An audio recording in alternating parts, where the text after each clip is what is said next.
আসসালামু আলাইকুম গাইস, কি অবস্থা সবার? এই যে দেখেন, অনার্স কমপ্লিট করা ছেলে মালয়েশিয়ায় এসে কি করেছে দেখেন।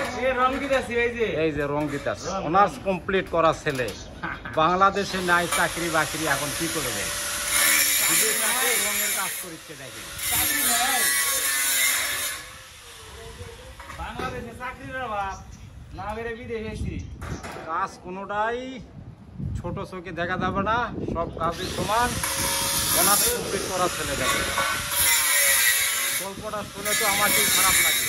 আমরা না হয় মূর্খ সূর্খ ছেলে পেলে বিদেশে আসে কামলা দেব, কিন্তু শিক্ষিত একটা ছেলে এসে কি করেছে দেখে।